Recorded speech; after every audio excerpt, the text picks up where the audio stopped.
Alright, people, alright. Oh, damn. Are we live? Where's my phone? Ya salam. Ya salam, ya salam.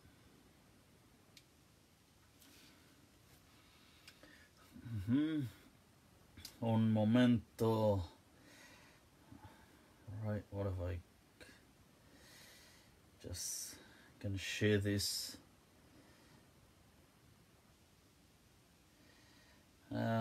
أسرع أسرع أسرع.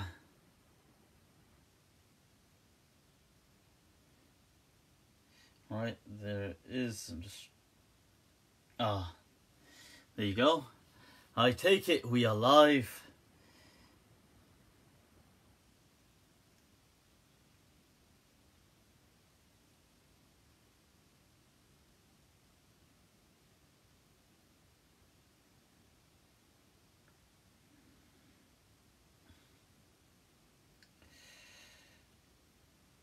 Alright, that's what we're talking about, people. That's what we are talking about.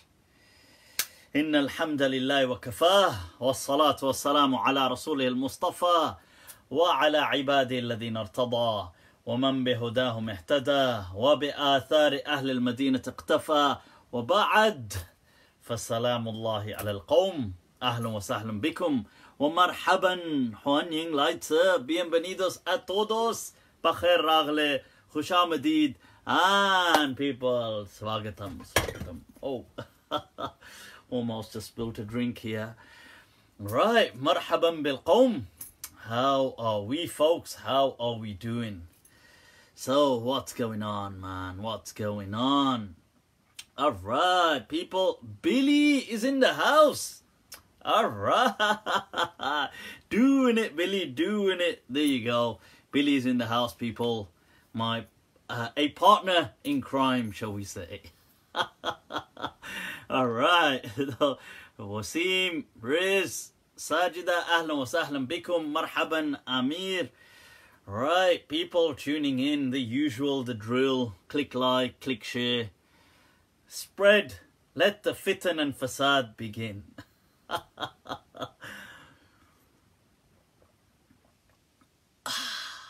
That's what I'm talking about. Ya salam. Right, Frowdy Frobbery. Ahlan wa sahlan, ahlan wa sahlan. Right, alright. C.A. Solomon. Alright. ¿Qué tal? What's going on, man? What's going on? So, Momo. Alright. Our correspondent all the way from Cairo.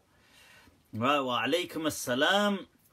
Afozia, Riz, Lindsay DeCosta. What about aliens? Yes, salam. Look at that. A question straight away from Lindsay. Obviously, looking at all the Muslim crowd here, she's immediately reminded of aliens.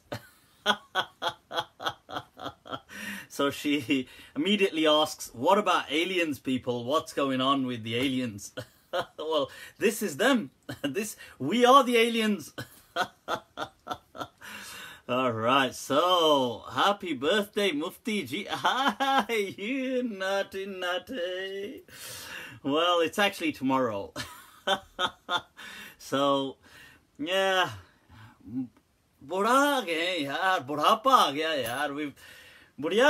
That's it. We've become old in this.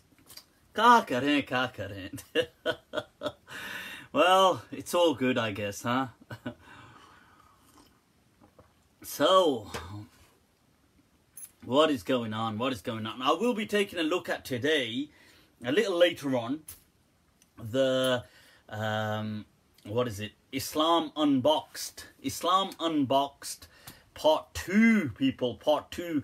My review of the debate, people. And I'll be calling out any... God, look what somebody gave me. Right, they gave me this. Oh, you can't see it because it's reversed, but...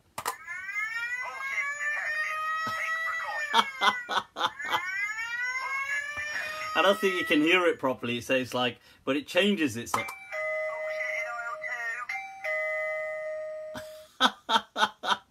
So it just catches out BS.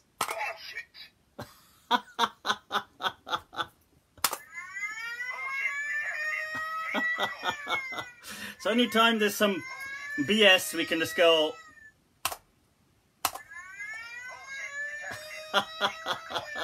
And the siren can just come on. Right, so it can just detect any BS going on. So people, this is a warning for any BS. Okay, it's going to get detected. It will not go unmonitored. So, right, so what's going on, people? What's going on? Do you think you'll ever feel old? Hell yeah. But I think, what is age, yeah? What is age but a number? Wait a minute. Am I using the Sheikh Omar Suleiman line on the age of Aisha thing?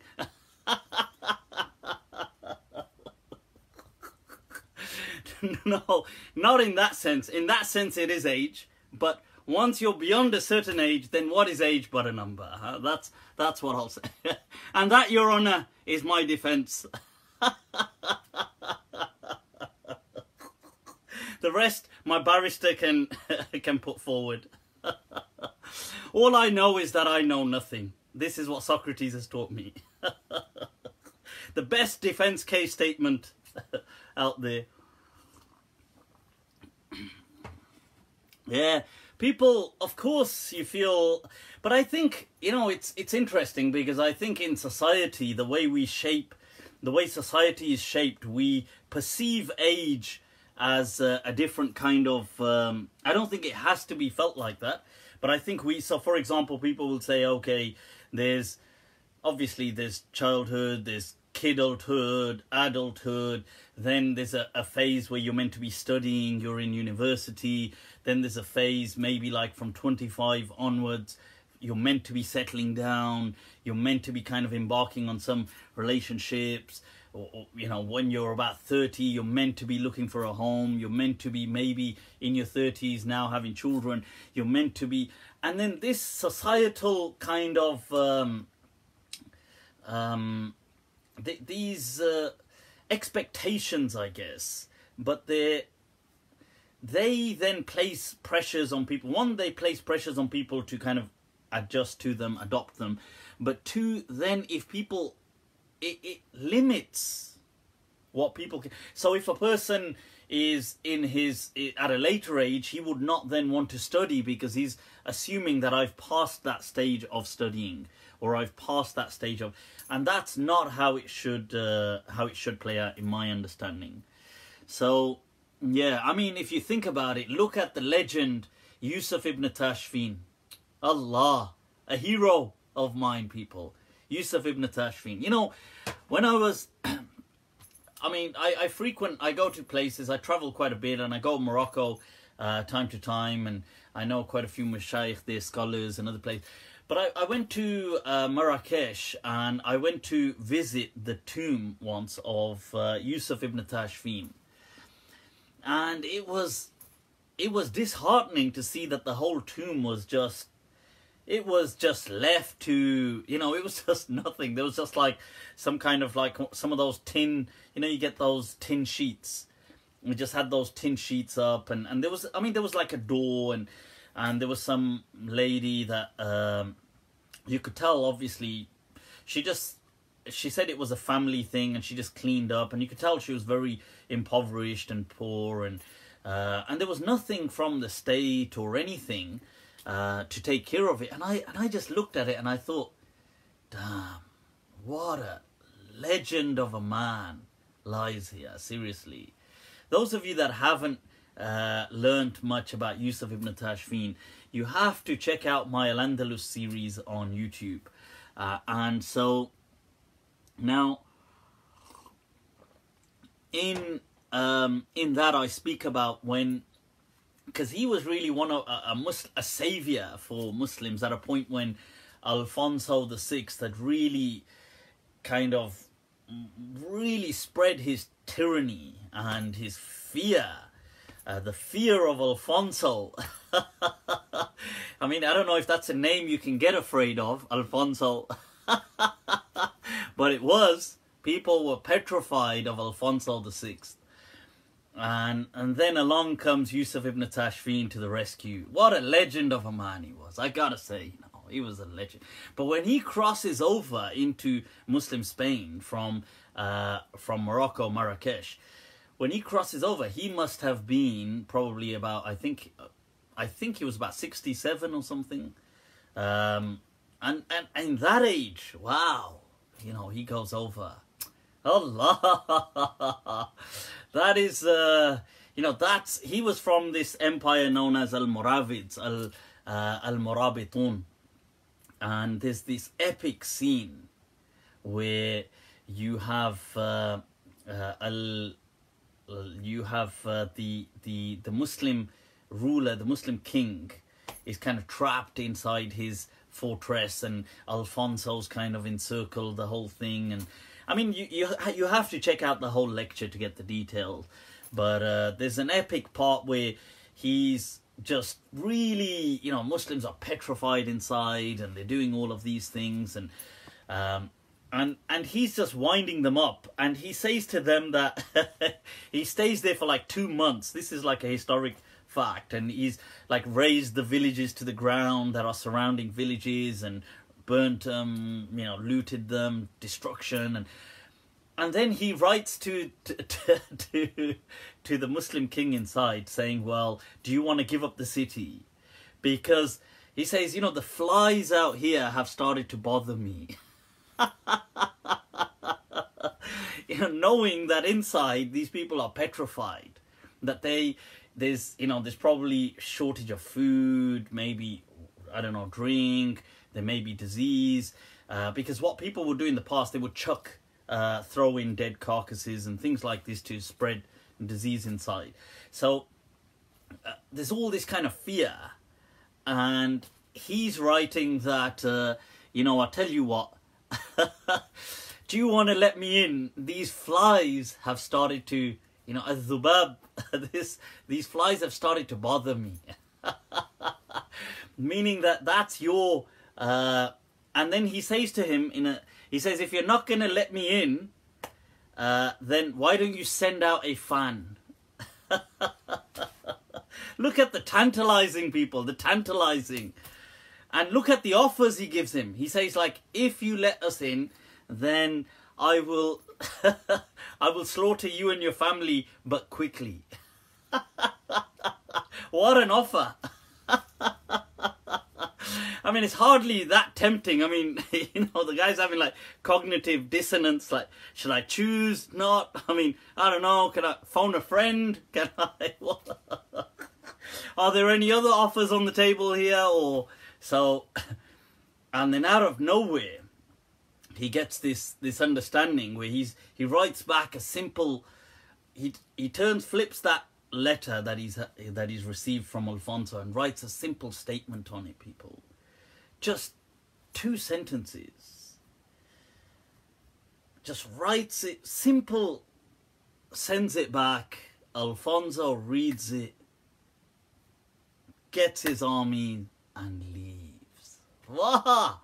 Kya scene hai? Kya scene hai? That is...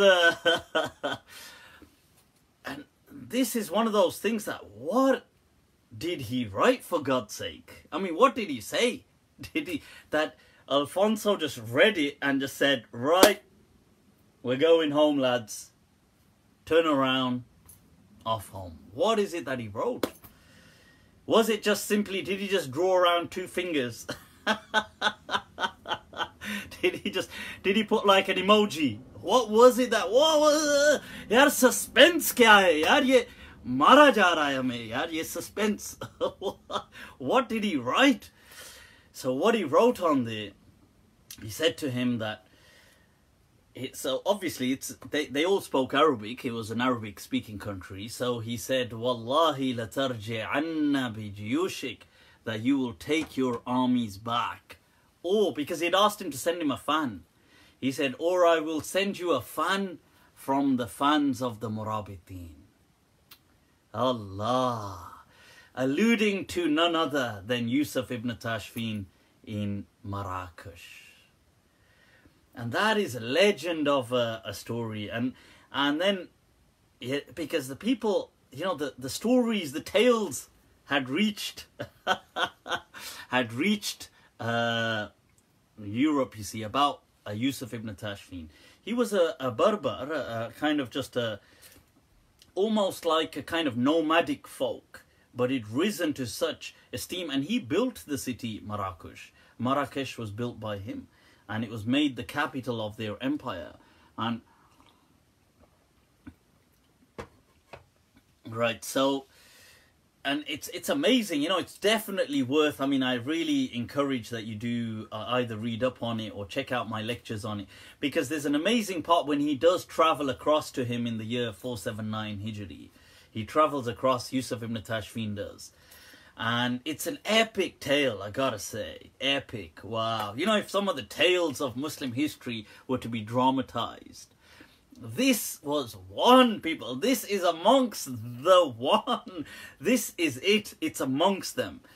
It is epic. There's a point, you see, because Alfonso, prior to Yusuf ibn Tashfin having crossed the river and coming to Europe, in a public sermon, Alfonso was once addressing people, telling them about the empire, the Christian kind of empire, and how they were spreading and collecting taxes from the 22 vassal states of Andalus and different places, and the power. And somebody mentioned that, oh, have you got any desire to cross the sea and go into North Africa, where there are these barbarians? And they used to call the Muslims barbarians, right? So, have you got any desire or any, do you have any ambition to do that? So Alfonso had said in a public sermon that reached, eventually, the news of which reached Yusuf ibn Tashfin. He said, yeah, we've heard of those barbarians. And he said, you know what? He said, they are lucky that there is a sea between us. He said, yaar, roko mujhe koi, yaar, roko. Koi to rok lo. He said, they are lucky there's a sea between us. Wow, dialogue. He said, I pray to God, Padre, our Father who art in heaven. He said, I pray to God that he gives us the ability to have such ships by which we can cross this sea and teach those barbarians a lesson, civilize those uncivilized. Ooh. And he said, I pray to God that he just gives us the ability to have these ships. Then you will see. Then you'll see Molajat. Alfonso. So this news reaches Yusuf ibn Tashfin. So in the year 479, he crosses over. Allah, Hijri, of course, Hijri.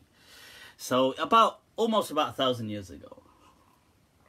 So he crosses over, and then they meet at this place where it's showdown, people, showdown. And they have these, obviously, their camps and, you know, the Muslim camps and Alfonso's camps. So Yusuf ibn Tashfin and their camps. And he sends a letter. Yusuf ibn Tashfin sends him a letter. He says to him that it has reached me. Look at the eloquence, people. Balaghani. It has reached me that you made dua to Allah, that he gives you ships so you can cross over to us. Huh? This one you pray. He said, فَقَدْ عَبَرْنَا إِلَيْكَ. We have crossed over to you. وَسَوْفَ تَعْلَمُ عَاقِبَةَ دُعَائِكَ. And soon you shall come to know the consequences of your dua. Allah. Wow. What a don, Yusuf ibn Tashfin. Honestly, what a legend. Oh my God. I was just, from that point, I was like a fan. I was a fan of Yusuf ibn Tashfin. So he's a legend. So these are some amazing stories. Definitely worth reading. And these are what they need to be, a TV series over things like this, man. But yeah. But we get distracted. So what else is going on, folks? What else? That's some awesome kind of, I thought I'll share that with you guys. Right, so yeah, technical difficulties all resolved, people, all resolved. You know, as I often say, it's not the problem, but your ability to deal with the problem that matters. Right, so replying to that is the truth and therefore it should be trusted. Damn, what a burn. All right. Please do the 10-year challenge. The 10-year challenge. What do I have to do for the 10-year challenge? I have to show a photo of me 10 years ago. I don't think I'm that different 10 years ago. Yeah, 10 years ago, I don't think I'm... I'll get one, I'll get one. I think I'm pretty similar 10 years. I think maybe if it was... Because 10 years ago, we're just looking at 2009. Yeah, I think all the major transformations had happened by... So if it was 2005, then there would have been a massive difference. 2006, then it starts to merge. 2007, by 2008, I think I'd pretty much a lot of the changes that you already see now. So, but I'll do that. So I think I was pretty much the same. Somebody said I wore suits. I still wear suits when I go to somewhere. Obviously, yeah, I can't just... I mean, I don't mind wearing my suit and just sitting at home. Just going, yeah, acha. Just drinking tea in my suit. Koi bahana chahiye, yaar. I need an excuse. You know, the excuse. I can wear it and then just go up. But people say it's too much. You know, this one too much. So, but then I suppose back then in 2009 I was teaching. I used to teach in secondary schools, colleges, things like that. So I suppose I was more of that. Yeah, so during the day always in suits. Right. Right, so what else is going on? People, Brexit! Brexit! Ye ka ho raha hai, baba? Ye ka ho raha hai? So, those of you that haven't been following, so far, the government, the vote for Brexit, Theresa May's deal has been declined. She's been voted down, people. It's been called out as... That's Theresa May's offer. Right, so Theresa May's offer has been called out. What's going to happen? I don't know. It's incredibly precarious times, people. We don't know what is going to happen. I sure hope, you know, I'm a huge fan of Jeremy Corbyn. However, I'm a bit disappointed, if I'm going to be honest. I'm a bit disappointed in Jeremy Corbyn, not in Jerry, good old Jerry, not taking a firm stance, not shifting on his Brexit position, like publicly. He's kind of just on the fence. Because I know, or my understanding is that Jeremy Corbyn himself is kind of pro-leave and therefore he's not being so clear on the second referendum. But this leaves Britain in a very, like I said, volatile state, politically speaking. Now, what's going to have to happen is Jeremy Corbyn has tabled a no confidence vote. I'm not so sure he's going to get that through. I think he may not get that through. If he does get that through, then option one is a general election. I think he may not get that through. I don't think, because he needs an overall majority and that from the Tories too. And the Tories are not, even though they're against, many of the Tories are against Theresa May, but they're not in favour of Jeremy Corbyn either. So it's interesting what's going to happen from that stage. The alternative is that we put either it's a hard, like it's a no-deal Brexit, where you just leave Europe just like this, which is, as a country, economically speaking, politically speaking, legally speaking, it's a disaster. I mean, I don't know to what extent it will impact everyday people, but generally speaking, it's a disaster to be in as a country, because you've got no deal, you've got no assurances, you know, you don't know what's going to happen. The island issue still remains. You still, as far as Europe is concerned, the Irish backstop is still there. So the fisheries around there are still part of the European customs. You cannot return refugees or asylum seekers or anything like that. Not asylum, but refugees. You can't, you know, this whole thing, this immigration that they campaigned on the back of, you cannot, because you have no treaty to return them. So there's, what about trade? What about all of these things? It's ridiculous to have a hard Brexit, as in no deal. The other offer, which many Tories are actually even pushing for, is that we put the vote to the people. Whatever Theresa May is saying, the people choose either that or remain in the EU. I sure hope that is what happens. Inshallah. I mean, people, Niyaz, send out Niyaz. Niyaz Bando. Remember Niyaz, when I was a kid, a lot of the neighbours used to come around, they used to be like, this is Niyaz. It used to be like, I don't know if some of you still remember it, but it's basically like an offering, and they would get meat or things like this and distribute it to local households. So on the street or things like this. And it's part of a khatam, so Niyaz, give out Niyaz, people. But yeah, sure, that's what I hope happens. Amen. Can I have an amen? Amen. All right, so that's the Brexit situation. Incredibly volatile. Let's see. The next few hours could be incredibly vital, people. Both bhari. Maybe I should be in politics. That's how it should. If I was in politics, Right, so what else is going on, people? Okay, put the Brexit thing aside. What else? Right, I had some guests come visit me, people. Right, so I had Imran Khan from New York, all the way from New York to visit me. I was honoured, honestly. Absolutely honoured. Imran and Naveed from NYC. It was along with Sheikh Salman Yunus as well from the UK, who's originally American as well and a friend of theirs. So they came. It was an awesome get-together. Huge, amazing laughs. Great sense of humour. Obviously, corruption. You know, I have this effect that I can, you know, like the Lucifer effect. That, you know, when people are in front of me, corruption, all the corruption pours out of them. Not out of these brothers. These are good people. Yeah, samjha karo. Yeah, janam samjha karo. These are good people, right? So, but I'm just saying. Somebody said, is short back and sides hair allowed? Sure, it's haram, yo. I don't know, yo, but I got this any cousin bro, and I got this any bro, and this I think it's not haram any bro.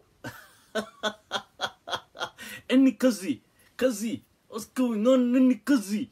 I don't know what's happening to I don't know how people get that accent, by the way, or get that, it's not just accent, but that way of speaking. I don't know how it, because they can't be picking it up from home, because I'm sure their parents just speak, you know, whatever, Mirpuri or Pashto or Urdu or Punjabi, whatever they speak. So where are they picking it up from? They can't be picking it up from the schools.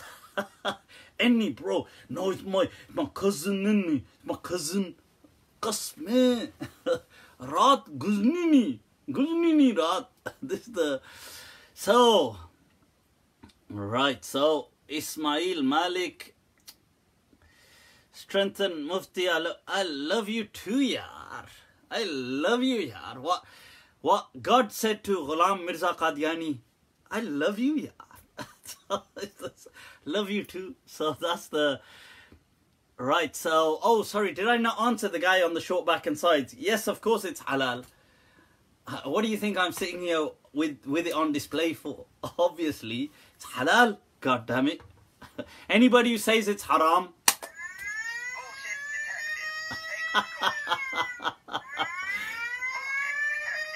right, anybody who says it's haram, that's it. BS detected. ما رأيك عن الشيخ محمد حسن Dadou Shanqiti? Amazing scholar. Obviously, you see, people today have to understand something, that scholars from the Muslim world are of a, you've got to take into consideration their lives, their windows to the world, the world view, the upbringing, the psychosocial narrative, everything. You can't uproot them and expect them to behave like somebody born and raised in the UK, or necessarily even think identically like you, because they haven't experienced what you've experienced. You haven't experienced what they've experienced. So people like Sheikh Hassan Dadou is an amazing scholar. I have been personally in touch with him. And I think, many things he says are amazing. And some things he says I would disagree with naturally. But I think that's just understandable, and I think he takes sometimes... It's interesting because sometimes he takes very lenient understandings on certain things, and you think, wow. And sometimes he takes such a strangely harsh stance on something that it shocks you. You think, like, what's that about? But yeah, that's just the Arab world, you see. You've got to understand that. You can't really...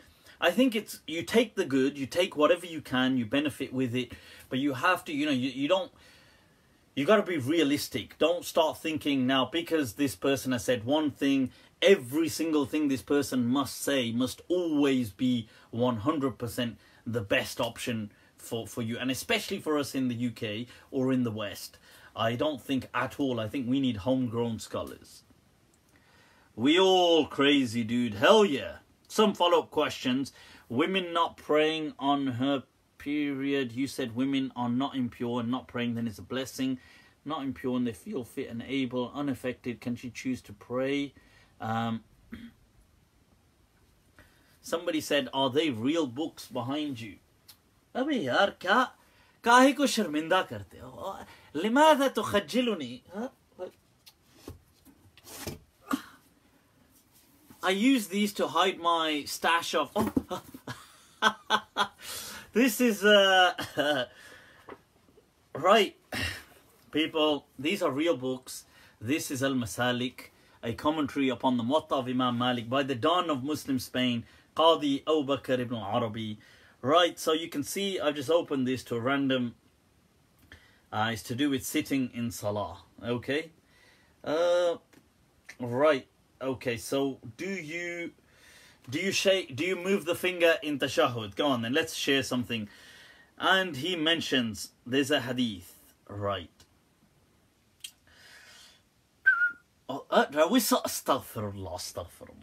وَقَوْلُهُ وَقَبَضَ أَصَابِعَهُ, and then his statement, and this is a commentary on the Muwatta, that he clasped his kind of fist, he brought it together, يعني غير السبابة, except the index finger.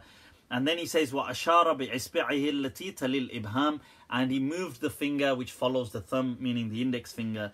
And then he goes on to say that إِنَّ الْإِشَارَةَ مَعْنَاهَا التَّوْحِيدِ, that some people say this is to do with Tawheed, some people say it's to do with a reminder. And then he says from Malik, he transmits that you take this out from underneath the cloak, because they used to wear these cloaks, and you keep moving it right throughout the Salah. And then he transmits some differences of opinion. Ibn al-Qasim saying you stretch the finger but you don't move it. He says فَأَمَّا مَنْ ذَهَبَ إِلَى تَحْرِيقِهَا فَيَتَنَاوَلْ فِي ذَلِكَ الاشتغال بها عن السهو وقمع الشيطان وأما من ذهب إلى مدها فيتناول التوحيد. Now I know that Ibn Arabi isn't too keen on moving the finger, and then he just explains that the reason why they're doing this. And then in his other book, he's actually quite, Aridatul Ahwadi, he's actually quite vocal in condemning that, but that's his opinion. Let me just stretch out the... I've got to use that as a posing option. Right, so what's going on? قالوا I thought that was Arabic. क्या Imam Malik rahmatullah को क्या?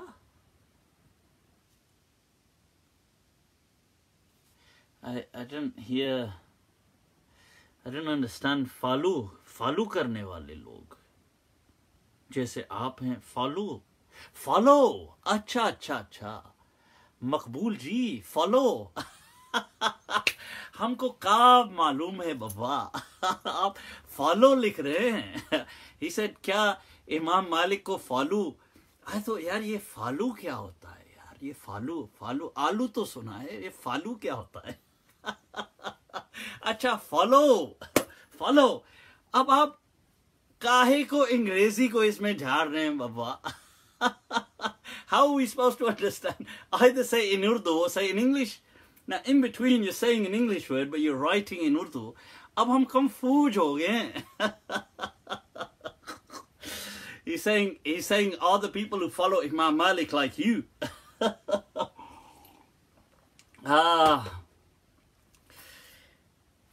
Qiyamah ki nishani, Qiyamah ki nishani. It's end of days, people, end of days, end of times. It's a sign. People like me are following Imam Malik. So, what else is going on? ¿Cómo estás? Muy bien. ¿Y tú, Mustafa? ¿Y tú? What are you saying about the Khan fight? I haven't actually been up to date on the Khan fight, so I'll have to catch up on that. Oh, is Imam Hussein Anwar is in the house, people. Ahlan wa sahlan, ahlan wa sahlan. Right, so let's take a few questions that have been submitted and then I'll later on get on to that debate as well. Why is my phone jamming? What is going on? What is going on? Right, let's... What is going on, people? What is going on? I'm trying to get into the questions.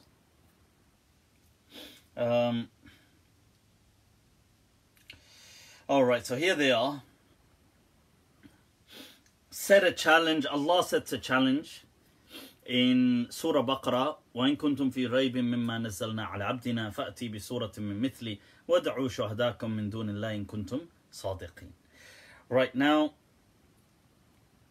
oh, right, the atheist Quran. Okay, you know, I wanted to speak about this, but every time I wanted to speak about it, I keep getting distracted. I wanted to print off this, what they actually had.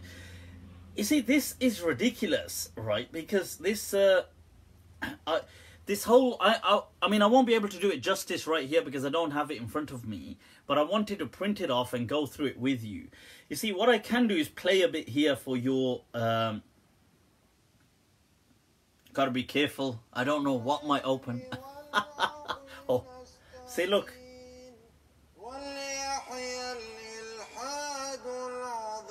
Oh. This is not the Quran, by the way.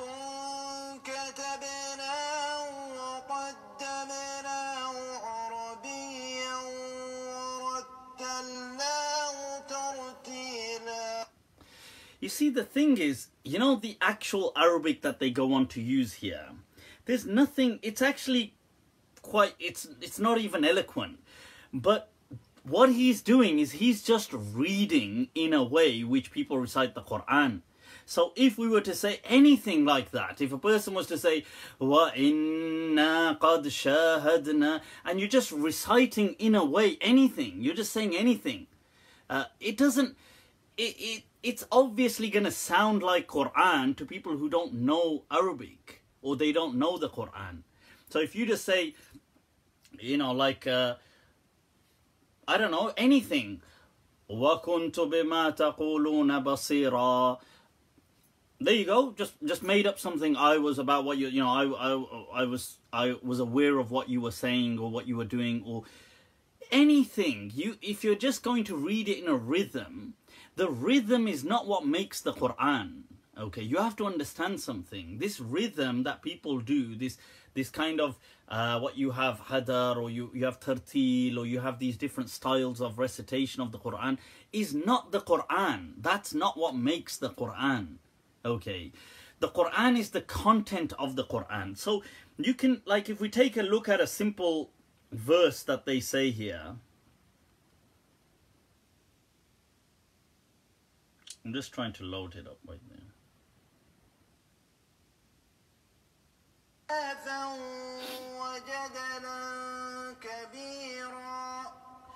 You see, look. Ah, damn, if I try to pause it, the arrow kind of gets in the way. أَوَلَمْ يَرَوْا أَنَّهُمْ يُصَارِعُونَ بِالْقُرْآنِ خِلَافًا وَجَدْلًا كَبِيرًا. أَنَّهُمْ, you see, يُصَارِعُونَ. Okay. See, now even that in itself, he's trying to say that they're arguing over the Quran. Okay. Now, even that verb in itself, musara'a, is actually to do with wrestling. Okay. That's not even the right verb, or it's not an eloquent verb to use about jidal or yakhtalifuna. For example, they could have said, أَوَلَمْ يَرَوْا أَنَّهُمْ يَخْتَلِفُونَ فِي الْكِتَابِ اِخْتِلَافًا شَدِيدًا. That would have actually been more eloquent than what they just came up with. So, right there, let me...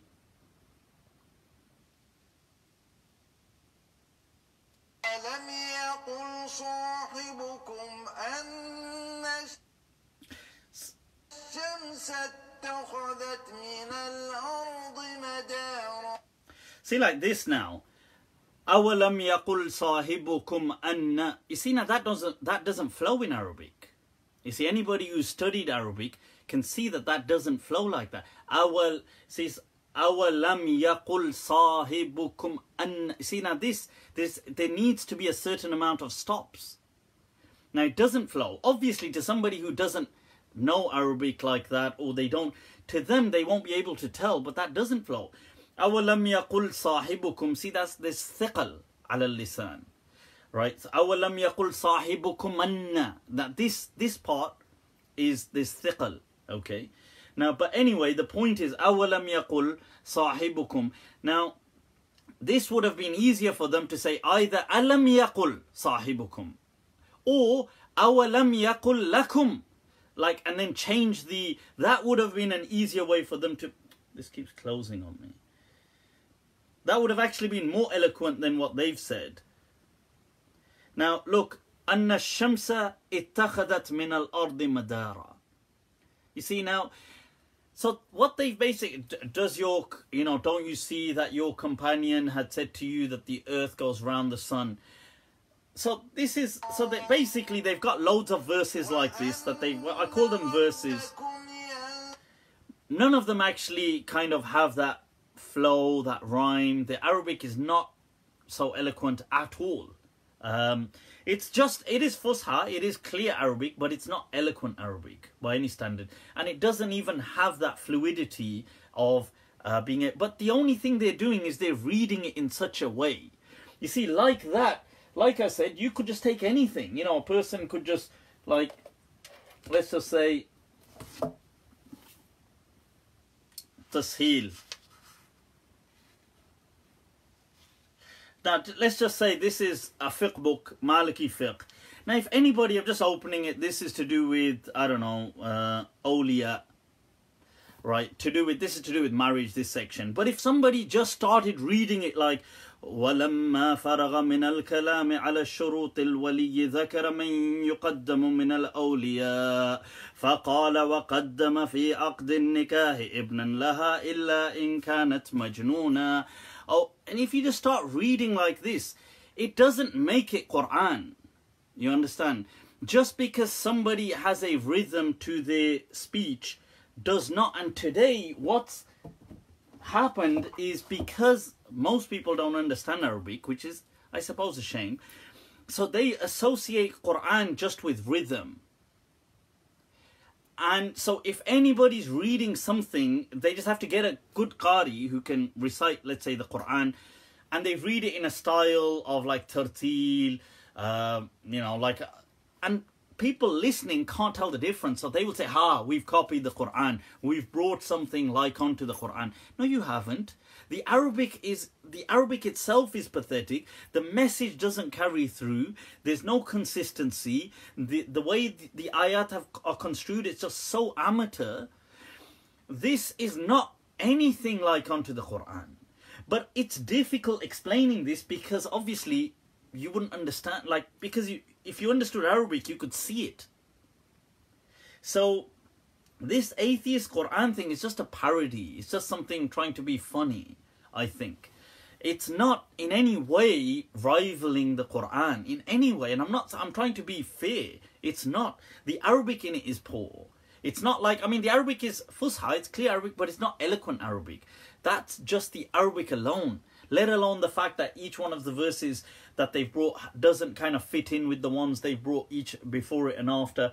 But what I'll do is I will, inshallah, try to download all these verses that they've made, and I'll do a session where I go through it. Okay, so that will kind of give you more kind of explanation. This is just off the cuff. I've just read this now, but I remember having seen this before. Okay, if one is suffering through sheer frustration, either swears at Allah by calling Allah whoa, that escalated quickly. By calling Allah a effing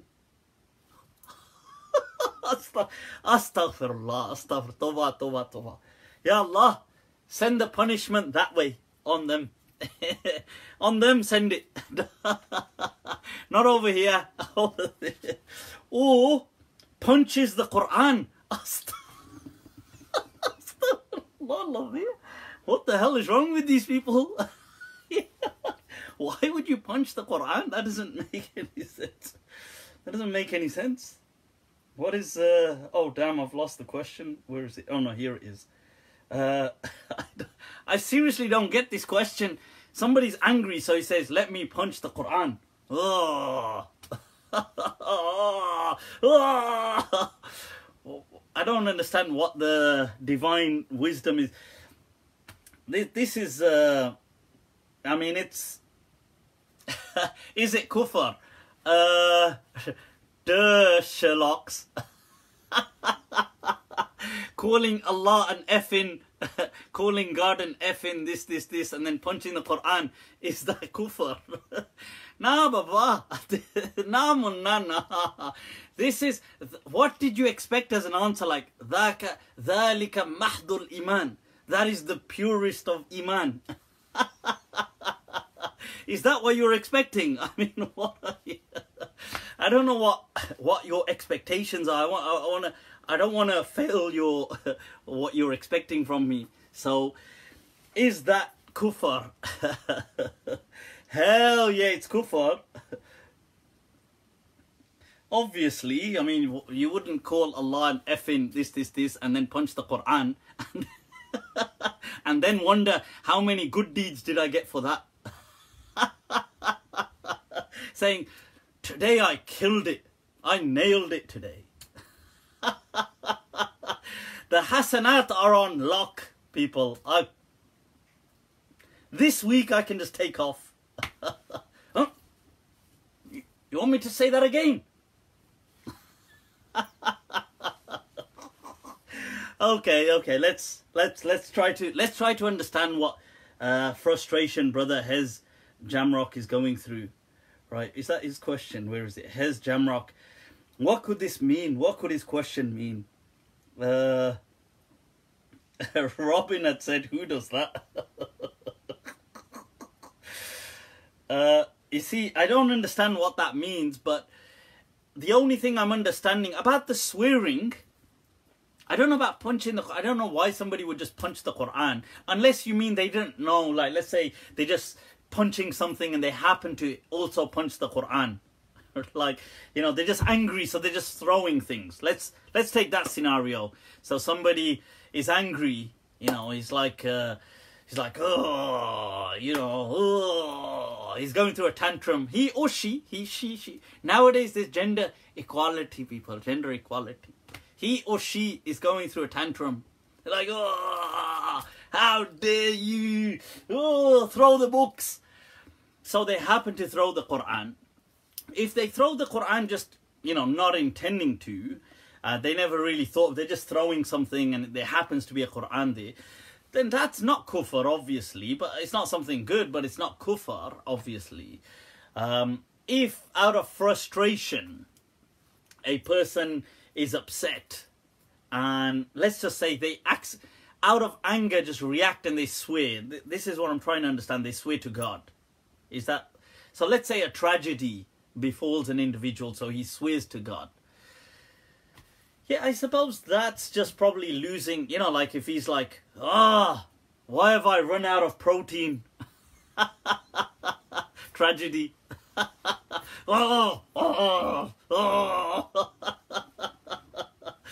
Or he's like, why is my internet buffering? No, people, these are not tragedies. Okay, these are not tragedies. Control, people, control. Right, so let's say a person has a real tragedy, and they get angry and they swear at God. That's not, I mean, that kind of thing, it's not good. I mean, that probably wouldn't be kufr, because it's something that the person doesn't intend, that they've just been blinded by anger. And they're just saying things that they don't intend and they don't really mean. They're just reacting. So, but this kind of anger, really, people should learn to control. Okay, this is why the Prophet said to a person when he said, advise me, give me some personal advice. And the Prophet said, La taghdab. You know, look at this. Tell me that people say, you know, oh, they want to go out, they want to preach, they want to do these things, they want to spread Islam. But when the person came, one of the companions came to the Prophet and he asked that, give me some advice for life. And the Prophet's advice was just very humane. It was just, I mean, it was just very, not only humane, but it was something for everybody. And it wasn't what you would imagine religious advice to be. You would imagine religious advice like pray a lot of nafal, do a lot of sajda, give a lot of, you know, like fast a lot, try to go on hajj. But the Prophet simply said to him, La taghdab. Yeah, don't get angry in life. And he said, okay, give me some other advice. And the Prophet said, La taghdab.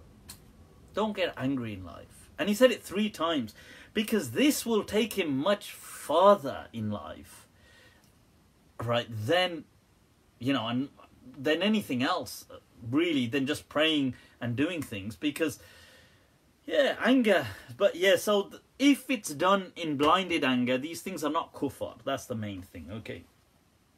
That's the main thing. But they shouldn't really be done like that. People should have some level of control and discipline, obviously. What example are they setting for others? If that's the... Is there a hadith to... Yes, so there is a hadith that a person... You see, so we're not talking about... this is where you are intentionally offending God, but you're doing it intentionally, but you've lost control out of anger. Then there's a hadith to do with if a person was so ecstatic that he wants to say to Allah, wow, you know, I'm your slave, you're my Lord, but he gets it the other way round. Says, Ya Allah, you're my slave, I'm your Lord. As the hadith says, لِشِدَّةِ الْفَرَحِ. These things are fine. You know, getting something wrong is fine. It's not what you intended to do. This question was where you intended it, but you were just angry. That's what it was asking. That's what I understood anyway. I'm going through difficulty. Can the married men here make dua for me, as the dua of the oppressed is never rejected? All married people in unison say Ameen. Sulaiman Khan, can I lick? Astaghfirullah. Toba, toba, toba, toba, toba, toba, toba, toba. I know this is what is it, live and unrestricted, so this is that Sulaiman back who's on every week asking all these, you nutty, can I? Well, right, okay, well, I don't think, well, that's something to answer right here. Right, so what else is going on? What are some other questions? Alright, Imran Munir, ahlan wa sahlan, ahlan wa sahlan. So I was wondering what do I do for employment? A few family businesses, you know, business karte hain, business. You know, we do some business. It's the best way forward, people. You know what? Honestly, always think entrepreneurially, right? Always think in terms of business. That's my, I don't know, that's how I think people should think. Careers are okay, but they don't quite cut it. That's my understanding. That said, I do still obviously my other stuff, this stuff. I'll do time to time. I used to do a lot more counselling for people. The occasional kind of counselling thing I might do. the occasional kind of Islamic consultations I might do, stuff like that.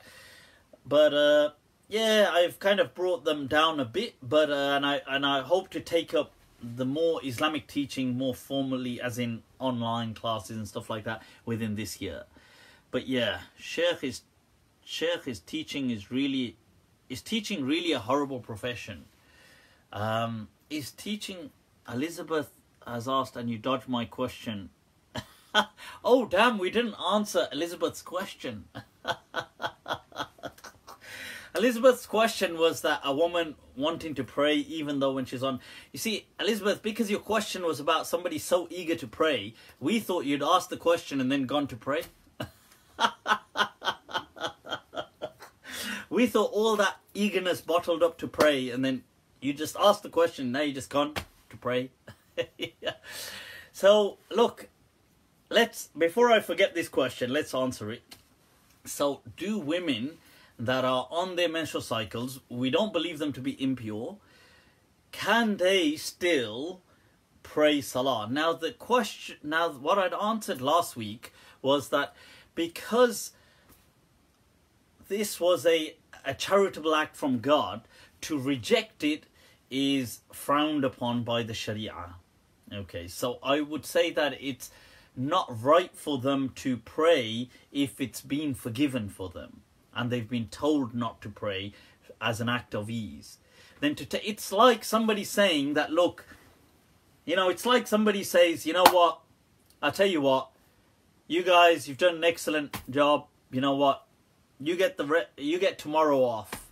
Everybody gets tomorrow off. It's like a boss coming in and saying, you know what, you guys are doing excellent, you've done excellent, you get tomorrow off. And then one person still turns up to work saying, no, I want to work though. Which, to be fair, in the boss scenario might work, but here it's seen as like, you know, a bit of a relax. You know, you're in a hurry to get to Jannah. There's a story. Let me tell you a story. There's a time when, you know, Hajjaj ibn Yusuf al-Thaqafi, the tyrant kind of governor of Iraq during the Umayyad dynasty. He was vicious, ruthless, and he used to lead the prayer.